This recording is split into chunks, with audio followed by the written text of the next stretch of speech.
Pusani pembeni, lelo na yena.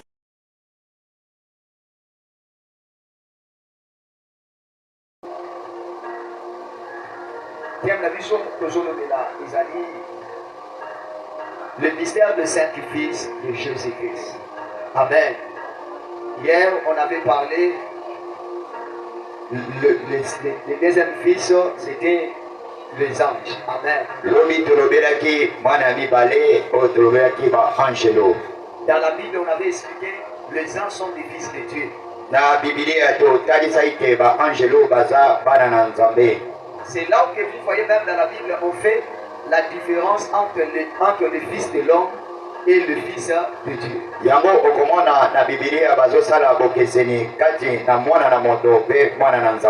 Pourquoi on l'appelle Adam et le fils de Dieu?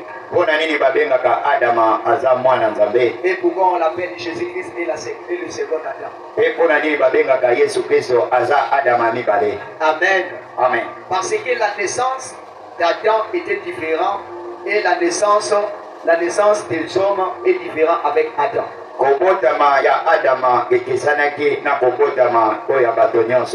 Nous tous, nous sommes sortis dans le ventre d'une femme. Mais Adam n'a jamais été sorti dans le ventre d'une femme.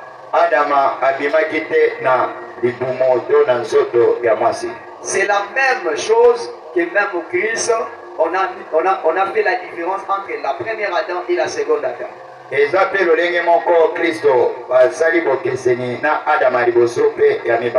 différence est que pour que l'homme vienne sur cette terre, il faut que la sémence de l'homme et la sémence de la femme.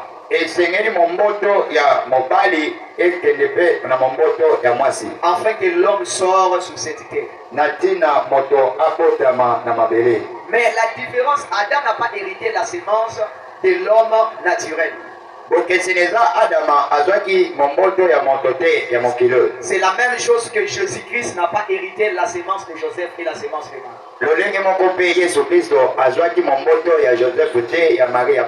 Amen. Amen. La Bible dit, le Saint-Esprit viendra sur toi. Et tu enfanteras un fils. Ça prouve que la sémence de Jésus-Christ ne vient pas de Joseph. Amen. Amen. Marie ne peut pas être la mère de Jésus-Christ. Mais Marie a trouvé grâce parmi les filles. Si on voit Jésus, on ne voit pas la sémence de Marie en Jésus-Christ. Et on ne voit pas la sémence de Joseph dans Jésus-Christ. Nulle part dans la Bible que Jésus a appelé Marie sa mère. Jésus l'appelait femme. Parce que Jésus connaissait sa propre mère et son propre père. Amen. Amen. Pourquoi Christ était fils sur la terre? J'avais expliqué que Christ avait porté un corps physique. C'est ça qu'on appelle l'incarnation. Lorsqu'on utilise le mot incarnation, c'est pour expliquer les êtres humains que l'esprit a porté un corps physique.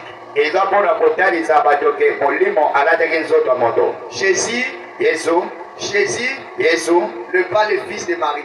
Tu ne peux pas adresser la prière à Marie. Ou que Jésus vous attend. Parce qu'il n'y a pas une relation même dans le monde spirituel et dans le monde physique avec Marie et Jésus-Christ.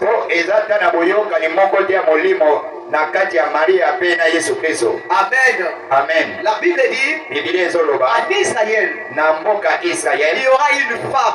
D'autres termes, il y aura une vierge femme. Amen. Amen. C'est impossible qu'une vierge femme concevoir. emoseka ayeba kozwa zemi s'il ne couche pas avec un homme? soki ye ayebi kosanisa nzoto te na mobali. Comment ton Dieu peut avoir un mère physique sur cette terre? lolenge nini nzambe na yo akoki kozwa mama oyo ya bomoto boye na mabele? Marie a trouvé une grâce.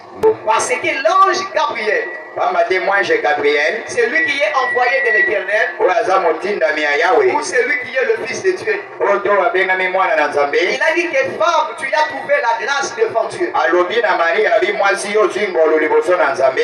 C'est pour vous dire que eza mpona kolobela bino tu ne peux pas adresser la prière à Marie. yo okoki kobondelaka te mpo na Marie. Marie, son histoire a été finie le jour où Jésus a été sorti en elle. Maria sango na ye esukaki kaka ntango Yesu abotamaki esili. Même après la résurrection de Jésus, ata nsima ya kosekwa Yesu ou Kristo, après l'enlèvement de Jésus-Christ, to apres ana nsima ya lineto ya Yesu Kristo, c'était que seulement les disciples de Jésus qui a parlé de Jésus-Christ. eza kaka bayekoli ya Yesu nde balobela mpo na ntina Yesu Vous Kristo. pouvez commencer en Actes chapitre 1 jusqu'à l'Apocalypse. okoki kobanda na misala ya bantoma kobanda mokapo ya liboso kino na emoniseli. L'histoire de Marie a été finie. sango ya Maria ekatanaki. Maria ne peut pas parler à Jésus-Christ jusqu'à ses jours. ye akoki kolobela Yesu Kristo te kino lelo. Parce que Marie a été déjà décédée. po Maria asi akufa. Notre Dieu nzambe na biso n'aime pas des personnes qui parlent aux morts. ye alingaka te bato oyo babondelaka to balobelaka bato bakufa. Mais notre Dieu, nzambe na biso il est le Dieu des vivants. ye aza nzambe ya bao baza na bomoi. J'aimerais dire à quelqu'un, inalobela moto moko si tu as besoin d'adresser la prière soki à Dieu, oza na posa ya kobondela mpo na nzambe na yo, parle seulement à Jésus lui-même. yo lobela kaka na kombo ya Yesu Et ta prière sera exaucée. mpe libondeli na yo ekozwa eyano. Parce que Marie pamba te Maria n'a pas la place devant Dieu. ye aza na esika te liboso na nzambe Parce qu'il avait trouvé la grâce. mpo ye azwaki ngolu. Toi aussi tu peux trouver la grâce devant Dieu. yo mpe okoki kozwa ngolu liboso na Et nzambe. Dieu peut commencer à t'utiliser. nzambe mpe akoki kobanda kosalela yo. Mais Dieu ne te permettra pas que les hommes t'adorent. nzambe akopesa ndengisa te mpo bato banda kogumbamela yo. Que Dieu vous bénisse. tika nzambe apambola Que bino. Dieu vous bénisse. tika nzambe apambola bino. Je décrète et je déclare sur toi, nalobi mpe nasakoli likolo na à yo partir de ce soir, kobanda pokwa lelo que tu trouves grâce devant Dieu. tika ozwa ngolu liboso na nzambe. Que tu trouves grâce devant Dieu. tika ozwa ngolu liboso na Que tu nzambe. trouves grâce devant Dieu. tika ozwa ngolu liboso Que na tu nzambe. trouves grâce devant Dieu. tika ozwa ngolu liboso na Que nzambe. Dieu commence à te parler. tika nzambe abandolobela yo. Que Dieu ouvre tes yeux spirituels. tika nzambe afongola miso na Que molimo. Dieu ouvre ton esprit pour comprendre les Écritures. tika nzambe afongola molimo na yo mpo badososola makomi. Amen. amen. Hier, Yes. j'avais expliqué clairement. lobi na kendaki komanyola yango mpenza malamu. Le Fils de Dieu bana na nzambe parle toujours de la part de Jésus-Christ. bango balobaka mambi etali Yesu Kristo. Le Fils de Jésus-Christ, bana ya Yesu Kristo dans leur bouche, na minoko na bango ils prononcent seulement Jésus est Dieu. bango balobaka kaka ke Yesu aza nzambe. Amen. amen. La Bible dit clairement, biblia ezoloba na polele Christ disait ceci, kristo abandaki koloba boye je suis descendu du ciel. nakitaki na likolo. Mais nulle part dans la Bible, esika moko te na bibilia Marie vient du ciel. maria akolobaki yautaki likolo. Marie était une créature maria azalaki ekelamo et Dieu l'a formée de la poussière de la mpe terre. nzambe akelaki mpe na putulu ya mabele. Et un jour, Marie aussi, il avait aussi d'autres fils à part Jésus-Christ. mpe maria abotaki bana mosusu mpe libanda ya Yesu Kristo. À part Jésus-Christ, libanda ya Yesu Kristo il y avait aussi d'autres frères. azali mpe na bana mosusu. Mais Christ kristo amène la différence ye amemaka bokeseni avec les enfants de Marie na bana ya maria et avec lui. mpe na ye. Parce que pamba te le frère de Jésus-Christ, bandeko ya Yesu Kristo, ils ont hérité la sémence de Marie et la sémence de Joseph. amen, bango bazwaki momboto ya Joseph mpe ya maria. Mais Jésus-Christ Yesu Kristo n'a pas hérité la sémence de Joseph et la ye sémence de azwa momboto ya Yosefo te mpe ya maria te. Parce que cet enfant, pamba te mwana wana il était saint. ye azalaki bule. Parce que cet enfant, mwana wana il était Dieu. ye aza nzambe. La Bible dit, Biblia elobi on l'appellera bakobenga ye admirable, oyo aponami conseiller, amopesi toli Père éternel, papa ya seko na Dieu seko tout-puissant. nzambe na nguya nyonso Nulle part, esika moko on te a appelé le frère de Jésus, babenga bandeko ya yesu le Père éternel, batata ya seko na le Dieu seko tout-puissant, banzambe na nguya nyonso prince de la paix.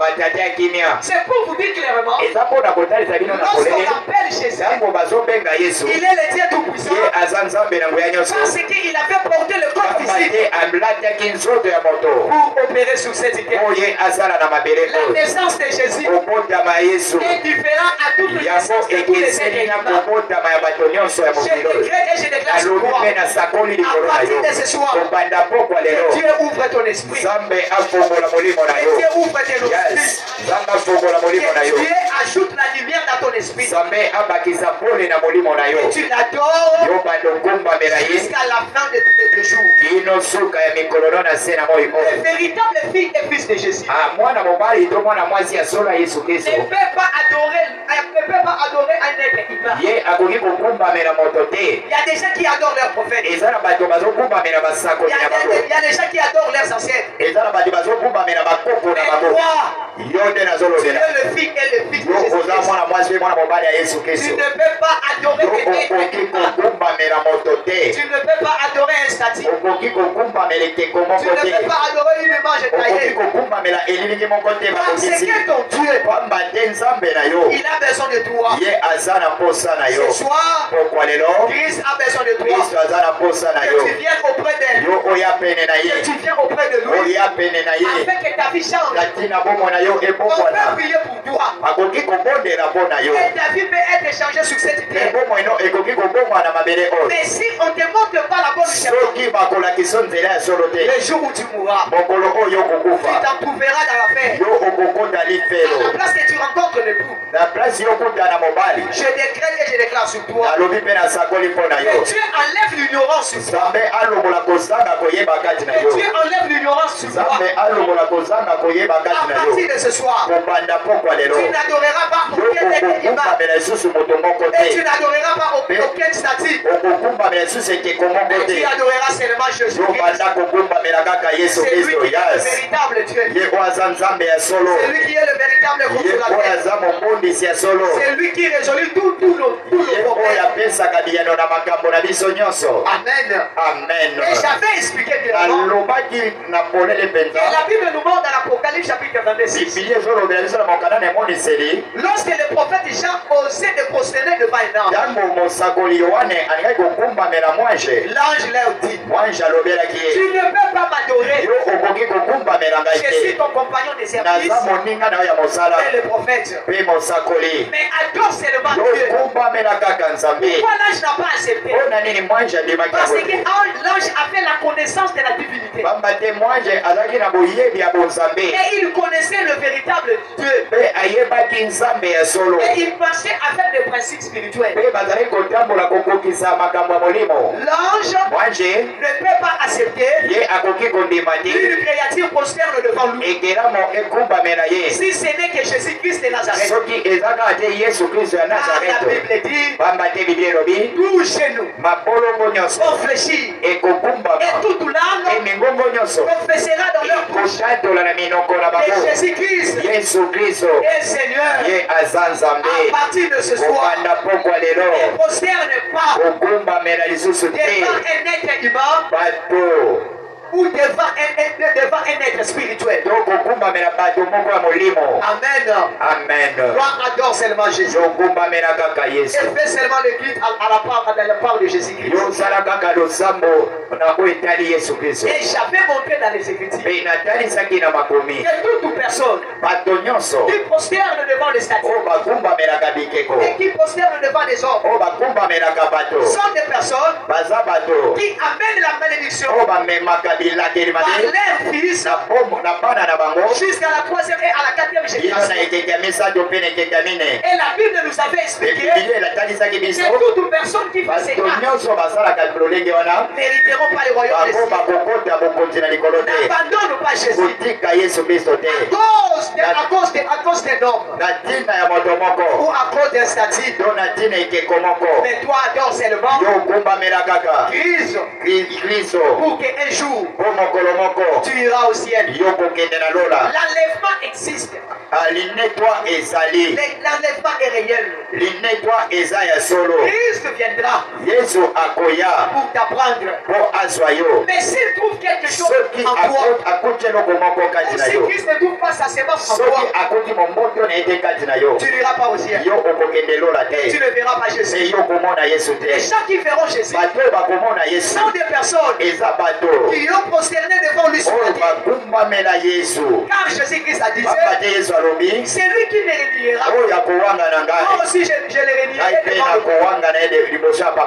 J'ai prophétisé sur toi que toute l'ignorance qui a marché avec toi pendant longtemps, à partir de ce soir, cette ignorance va disparaître au nom de Jésus. Et la lumière de Jésus-Christ entre dans ta famille, entre dans ta famille, envers tes enfants, et la lumière entre là où que tu vis. Yes. Amen.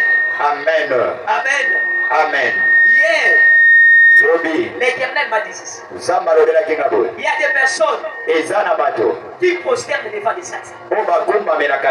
Il y a des personnes qui prosternent devant le Dieu de leurs ancêtres. Et il m'a dit encore que dans cette quartier ou dans cette avenue, il y a des sorciers. J'aimerais dire à quelqu'un, toi les magiciens qui vous m'entendent, abandonne le péché, abandonne la sorcellerie, suis le véritable Dieu. On l'appelle Jésus-Christ. Il a besoin de toi.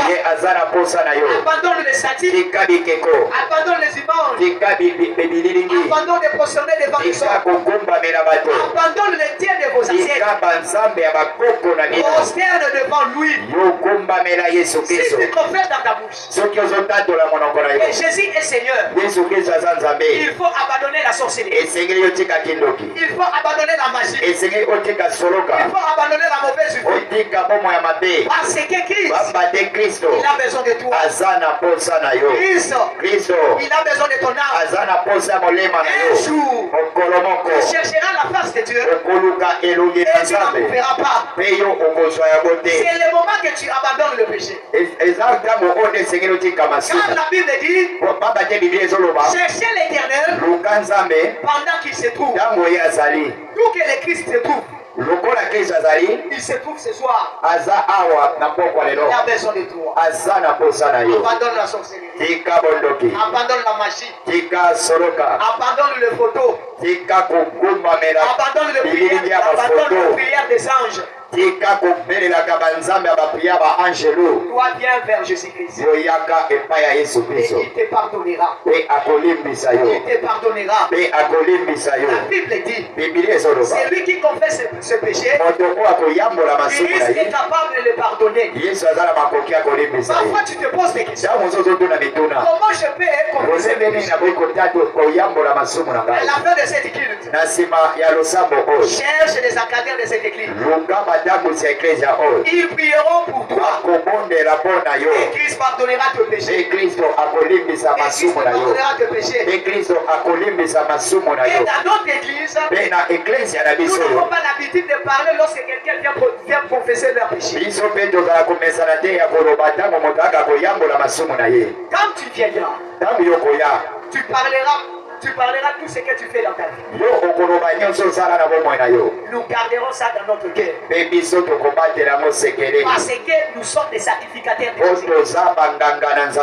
Christ a besoin de toi. Kristo azana posana yo. Abandonne le péché. Tika bomo ya masumu. Suis le chemin de Jésus-Christ. Olanda nzela Yesu Kristo. Et tu marcheras dans la lumière. Pe yokotambola na pole. Et tu marcheras dans la lumière. Pe yokotambola na pole. Je sais que tu es en train de me suivre. Na ebi yo kozolanda ngai. Abandonne la sorcellerie. Tika kindoki. Abandonne le péché. Tika masumu. Suis Jésus-Christ. Soki Yesu Kristo. Et Christ Aza Kristo. te pardonnera. Akolimbisa La yo. Bible dit, Biblia elobi. toute personne qui s'approche de Jésus Moto nyonso akosalaka pene na Yesu. va abandonner leur péché. Ye atikaka masumu na ye. Même si tu me donnes le titre, Atako yo opesaka nga moko na même zo. si tu contribues dans cette ministère, Atako yo opesaka mbongo nebele na eklesia mon oyo. problème ce n'est pas de contribuer. Likambo na nga eza te ke yo Mais mon opesaka problème, mbongo. Likambo na nga il faut que ton âme soit sauvée. esengeli molema na yo ebika. Il faut que ton âme Amen. soit sauvée. Esengeli molema na yo ebika. Abandonne la sorcellerie Yotika et bondoki. abandonne le péché Mpe tika bomo ya et suis masumu. le véritable chemin. Mpe landa nzela ya solo. Le véritable chemin, Nzela ya solo c'est Jésus-Christ. eza Yesu Kristo. Christ dit ceci, Kristo alobi boye. je suis le chemin et la vie et la Nazali vérité. nzela bomoi mpe bosolo. C'est lui qui me suivra. Moto oyo akolanda ngai. Il ne marchera pas dans le Ye ténèbres. akotambola na molili te. Le véritable chemin, Nzela ya solo c'est Jésus-Christ. eza Yesu Kristo. Abandonne la sorcellerie. Tika kindoki. Abandonne le pouvoir Tika familial. mpifo ya bafamille. Abandonne la sorcellerie de ta famille. Tika bondoki ya libota. Et suis le chemin de Jésus. Mpe landa nzela ya Yesu. Yes. Amen. Amen. Amen. Amen. Même si ta conduite a été mauvaise, Atako etambo ino ezalaki mabe. l'Esprit lui-même Molimo ye moko te donnera la capacité ekopesa makoki. que tu puisses changer ta façon de conduire ta vie. Oyo obongola lolenge ya kotambusa bomoi na yo. Amen. Amen. Dans le verset 16, l'Esprit lui-même rendra témoignage à notre esprit que nous sommes enfants de Dieu. Molimo ye moko apesaka litatoli ke biso tozali bana na Nzambe.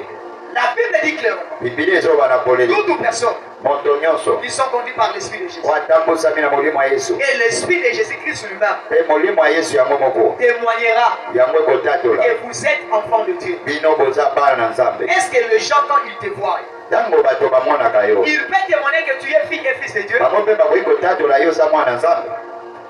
Tuna kotaza peneno, est-ce que place ofandaka vraiment soki toye baye kotala yo batuni bato est-ce que bakolame oza mwana Yesu? Amen. Eza na bato mosusu bakobebisa bato te parce que comportement eza mabe. Comme bisika afandaka swanaka na bana, bisika afandaka vine bayebaki akotaka bahotel, akotaka baboite, amenaka bamasaka lango balongolaka na bilamba. Moyen abengisa bato eza te, ezotalisa ke ti lelo akoma nanu fille et fils de Jésus te. Yoko témoigner te, mais molimo Yesu yango bokosani ekotémoigner. Dala, moi soki papa tana ndaka bongo motema, abali kosambela. Bana nde bakobanga kopesa témoignage baba. Ye tata koloba te ke ngana seli na bongo na motema. Soki tata azali ko ashik mabe, abandi kobeta mama na bango na ndako. Bala ba depuis papa banda kobondela, tomona papa abeta na suba mate, papa banda koya na bakwiti, ya na suna bakwiti. Amen. Amen. Amen. L'esprit d'ensemble de Boutalissa. Amen. Galates chapitre 5, verset 19. Galates chapitre 1, chapitre 5.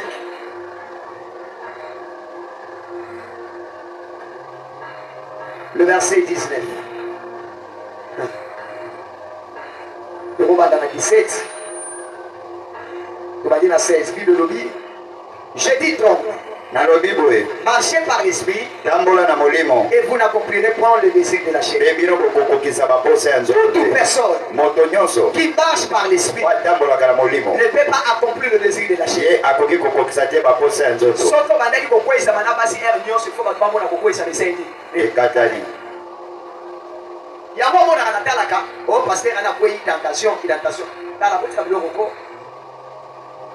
tangu tentation ya na via mo Kristo zamba tatisa pen sambe a protéger ka corps na ye pen sambe a protéger ka âme na ye pen sambe alila kateke mundu wana akwesa mapo ayo kisa ko mona yeso.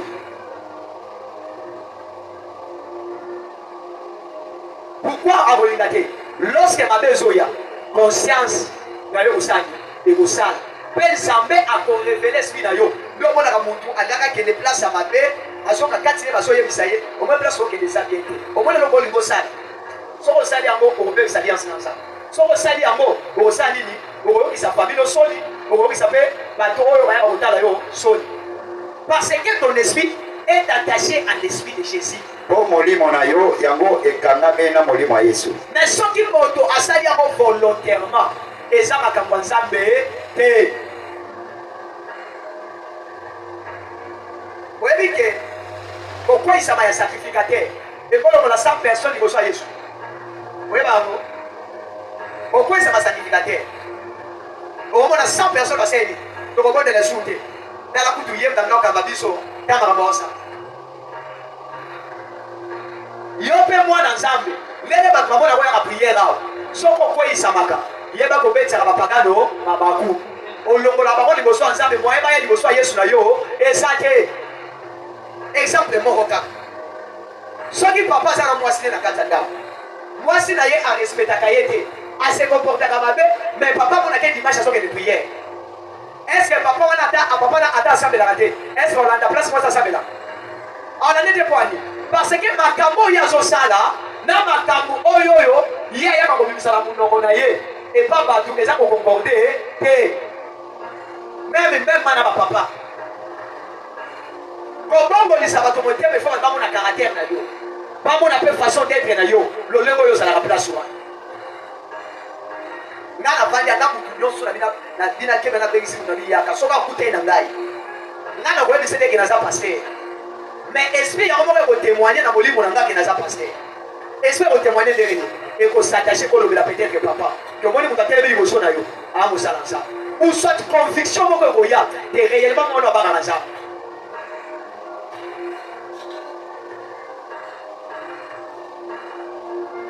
Nzambe ape tentation eyaki nga na koye mabatika ntango eyaki wana tentation ntango eyaka na mwana mokristo nyonso epusaka ye nde aprofondir via priere na ye ntango etelemi oluki Yesu ona papa de tena koye amen a partir ya poko lelo molimo akokwei ekende mosika na yo okokweya lisusu te soki okweyaki na baane passe soki okweyaki lobi obanda lelo okokweyaka lisusu te. Amen.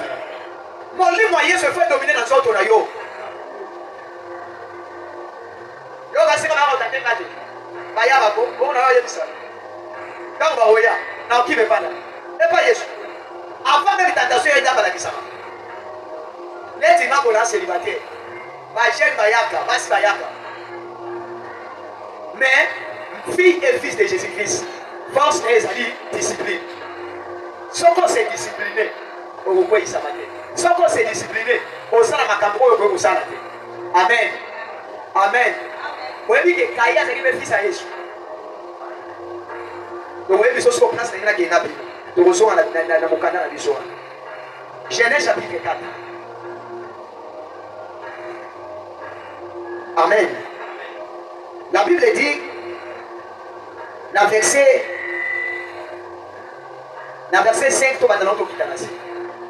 Mais il ne porta pas un regard favorable sur Caïn. Nzambe atalaki Caïn na lolenge ya malamu te. Ni sur son offrande. Ata na libonza na ye. Caïn fut très irrité. Caïn atombokaki makasi. Et son visage fut abattu. Pe elongi na ye epebaki. L'Éternel dit à Caïn. Nzambe alobeli Caïn. Pourquoi es-tu irrité? Pona nini otomboki? Et pourquoi ton visage est-il abattu? Pona nini elongi na epebi boye? J'aime le verset 7. Si tu agis bien, tu relèveras la tête. Tu relèveras la tête. Mais si tu n'agis pas bien, le péché est établi à ta porte. Et ses désirs se portent vers toi. Mais toi domine sur lui. Troisième fils. Les troisième fils de Jésus-Christ sont des personnes qui sont conduites par l'esprit de Jésus. Sont des personnes qui sont conduites par l'esprit de Jésus. Romains chapitre 8, les versets 14 à 6. Romains chapitre 6, chapitre 8. La Bible dit, car tous ceux qui sont conduits par l'Esprit de Dieu sont des fils de Dieu. Amen.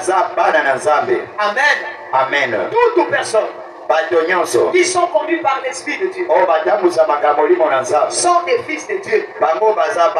Tu ne peux pas être fils et fils de Dieu si vous n'êtes pas conduit par l'Esprit. Amen. Amen. Le Saint-Esprit, le Saint-Esprit qui peut te sauver, c'est l'Esprit de Jésus. La Bible dit, et vous n'avez pas reçu un esprit de servitude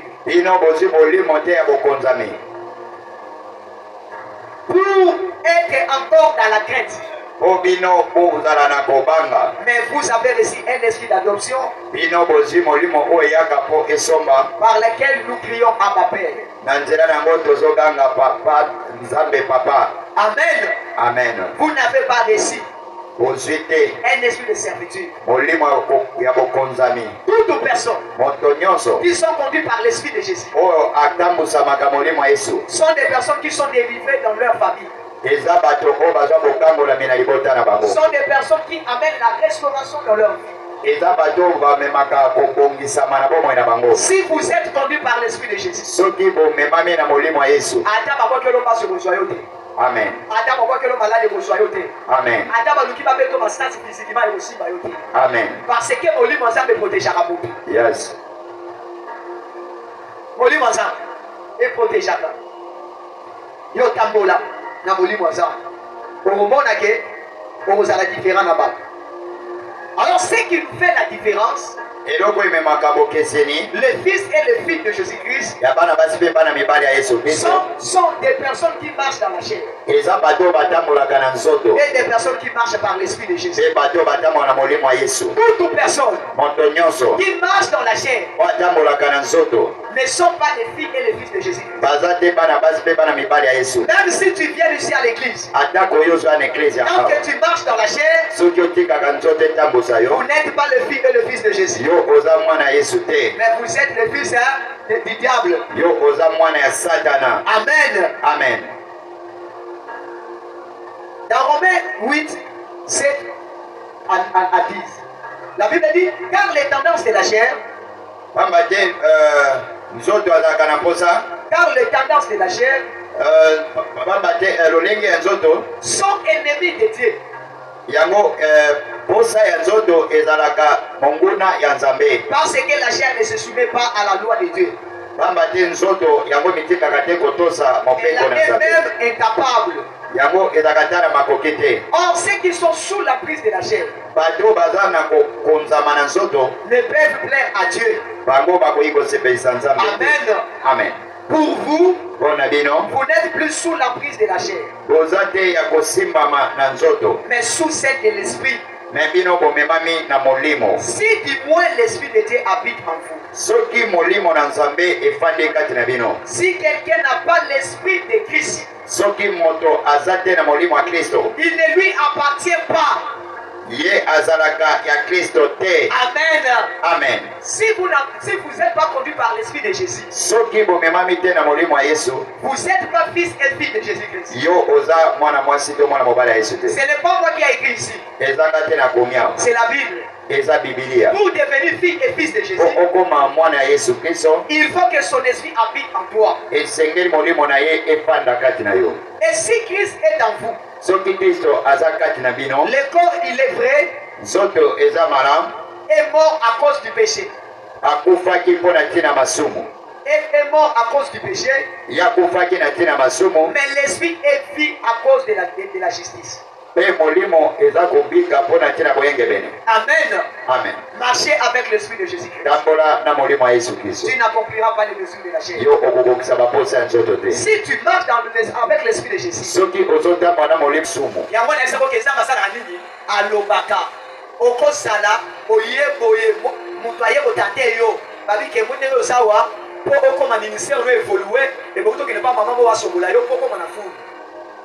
pendant que cette personne a solo banayo, et ce qu'on essaie de Dieu parle. Dieu parle à ton esprit. bakaye ta malinga ajibabe ça va seni aye kolobela bape mais rekomela yo teke vous conseillez le moment bape bozo bakati ba olobela et comment gars c'est pas mais alobili lisum eza liboso ekuke no ça veut dire que lisum eza pene na yo soki agir malamu oseni otongoli mutula abi me yo sala nini odomine likolo ya nini ya mabe wana Joseph tentation eyelaki ye Joseph abi nakoki kowanga na nzambe na ngai te nakobokisa nzambe na ngai soni te Joseph andima tika elamba akima mpo akoyisama te nga nazalaka na nga faible tala eza molimo te bible lobi molimo ya yesu eza kati na yo eza molimo ya servitude te nzambe atantaka mutu te otela ngambi nakomi te bible nzambe akokomeka yo te na otela ya nini ya kondima na yo tentation eyeli oye po epousse yo osali obondela oluka nzambe wana babi o peut-être alobaka te alors soki nzambe alobi lobongo te akolobelo peut-être na bandoto soki alobilo mpe na bandoto te akotinda bato bayebisa yo tika mabe ozosala tika tomoni mabe ezoya liboso na yo soki yo oyoki te nde nzambe akomaka kopinir na oyebi so eloko moko nzambe asambwisaka fille e fille na ye te liboso ya kokuna yango omonaka eke a chaque fois soki mabe elingi eya nzambe aka kolobela yo parfois kozala pense yo ekendeka faire fille moko boye omoneka mama mwa nyonso abi mwana ngai soki olingi ozala malamu na mokili oyo il faut kima via basi nzambe alobela directement mpo anini selo olingi okende eza mabe omoni via na nzambe eza mabe via moyibi eza mabe yo tetitese yo omonaka mpe plus tard nzambe asali nini diable asali nini aexpose yo nayebisi basemble si na bi nzambe akangaka ministère na ye te soki azomona importance nango esali nini ezali ata boza te ata bofutaka $300 nzambe apesa toujours possibilité mpo ndambo esali efutama mpo azomona intérêt na ye ezali mais soki omoni baeglise ezokufa mingi ça veut dire que nzambe azomona intérêt na kati ya église wana eza te soki l'état azoprotege baentreprise na ye bongo nzambe amen nzambe apesaka mutu force yango omoni bible lobi na kaya lobi babi badésir na yango se porte vers toi baposa nango esali ezoya epai na yo badésir eye kati na yo soto badésir eye mais bible lobi ata badésir wana eye yosala nini odomine likolo na yango okotunanga prophète nakodomine yango ndenge nini soko oyebi sacrificateur na yo atambulaka malamu soko omoni osambeli ozokoka te kende vers ton sacrificateur il va prier pour toi aza na autorité ya kobenga na esprit ou badésir ya nzoto nezolingi puso place ama te soki sacrificateur aza te luka bapriere bondela ata soko ogene mpo badésir wana esali eke tozoki na mokanda na biso ya galati na galati 5 oyo tovandaki na 7e verset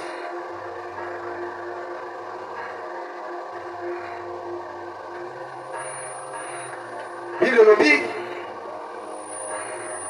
or les œuvres de la chair sont évidentes kotala misala ya nzoto eza ya solo c'est-à-dire inconduite yango elakisi kotambola mabe impurité mbindo débauche idolâtrie magie hostilité discorde jalousie virée rivalité division parti pris envie ivrognerie orgie choses semblables ok biloko nyonso wana batangeli biso choses semblables je vous préviens comme je l'ai déjà fait nazokebisa bino lolenge nti nasala yango ceux qui se livrent à de telles pratiques bato oyo bamitikaka na kobikela boye n'hériteront pas du royaume de Dieu. Bango bakokota lola te. Mais les fruits de l'esprit bambuma ya molimo est amour, eza bolingo, joie, esengo, paix, kimia, patience, koumela, bonté, bolamu, bienveillance, kokeba, fidélité, kozala toujours fidèle, douceur, kozala komikitisa, maîtrise de soi. kozala kimia kati na yo. La loi n'est pas contre de telles choses. Mobeko ezala kotelemela biloko te. Ceux qui sont au Christ Jésus ont crucifié la chair avec ses passions et ses désirs. Bango bapaka nzoto na bango nekulusu na baposa nango nyonso. Amen. Tango za na Yesu Masiya ebongi obaka nzoto no wapi na ekulusu. Ebongi baposa nzoto esala nini esila. Soko ozalaki na bamaîtrise te, soki ezalaki na esprit moko ezalaki na nsima na kotiaka badésir kaka nde natongoli loboko na ngai napengani esprit nyonso epuisako na badésir azoto. Amen. Napengani esprit nyonso epuisako na badésir azoto. Amen. Kobanda lelo esprit ya Christ ezwa nzoto na yo ecrucifie yango na croix. Amen. Et Bible lobi, si nous vivons par l'esprit, soki tozobika na molimo, marchons aussi par l'esprit. Que l'éternel Dieu bénisse sa parole. Que l'éternel Dieu bénisse sa parole. Que l'éternel Dieu bénisse sa parole.